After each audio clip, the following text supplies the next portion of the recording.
அன்பான இதயங்களுக்கு என் இனிய வணக்கங்க. இன்னைக்கு நாம நாட்டு சுண்டல் குழம்பு எப்படி வைப்பதுன்னு பார்க்கலாம். ஒரு டம்ளர் போதுமானது. இரவே ஊற வச்சுக்கணுங்க. காலையில் எழுந்தவுடன் வேக வச்சு தனியாக எடுத்து வச்சுக்கணும். அதன் பிறகு தேவையான பொருள், ஒரு ஸ்பூன் எண்ணெய் சேர்த்து 4 வரமிளகாய், பூண்டு 3 கட்டி,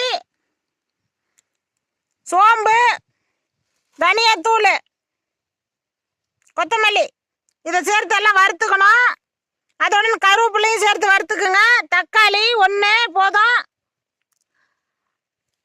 வறுத்து மிக்சியில் சேர்த்து ஒரு முடி தேங்காய், கடலை, மஞ்சத்தூள், புளி எல்லாம் அரைச்சிக்கங்க. நைஸாக அரைச்சிட்டு கருவேப்பிலை ரொம்ப சேர்த்துக்குங்க. அதை வறுத்து நைஸாக அரைங்க. அதையும் சேர்த்து கருவேப்பிலை இப்படி சேர்த்துக்கிட்டா தான் நிறைய சேர்த்துக்க முடியும். நைஸாக அரைச்சிட்டு 3 ஸ்பூன் எண்ணெய் விட்டுக்குங்க. கடுகு போட்டு தாளித்து பெரிய வெங்காயம் 3 வெங்காயம் பொடி பொடியாக நறுக்கி அதையும் சேர்த்து தாளித்து வதக்கி மிக்சியில் அரைச்சி வச்சதை எடுத்து ஊற்றி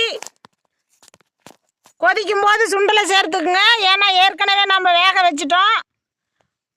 சேர்த்து நல்லா கொதிக்க விடுங்க. தேவையானது உப்பு சேர்த்துக்குங்க. இது நம்ம தோசை, இட்லிக்கு, சப்பாத்தி எல்லாத்துக்குமே சேர்த்துக்கலாம்.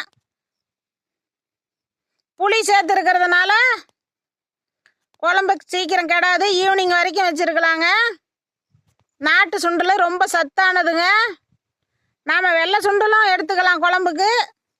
இருந்தாலும் நாட்டு சுண்டலில் ரொம்ப சத்து அதிகம். கடலை சேர்த்துக்கிறதுனால குழம்பு கெட்டித்தன்மையாக இருக்கும். கம்மியாக சேர்த்துக்குங்க கடலை.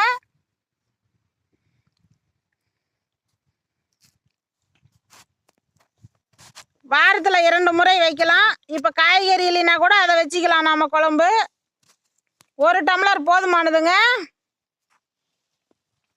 ரொம்ப சுவையாக இருக்கும். கொதிக்கும் போது மல்லித்தலை பொடி பொடியாக நறுக்கி சேர்த்துக்குங்க. குழம்பு அவ்வளோ டேஸ்ட்டாக இருக்கும். மேலும் விவரங்களுக்கு ஈஸ்வரியின் 4 ஒரு மூலிகை சேனலை ஃபாலோ பண்ணுங்க. விவசாயிகள் வாழ்க, விவசாயம் வாழ்க. இந்த நாள் இனிய நாளாக அமைய ஆண்டவனை வேண்டுகிறேன். நன்றிங்க.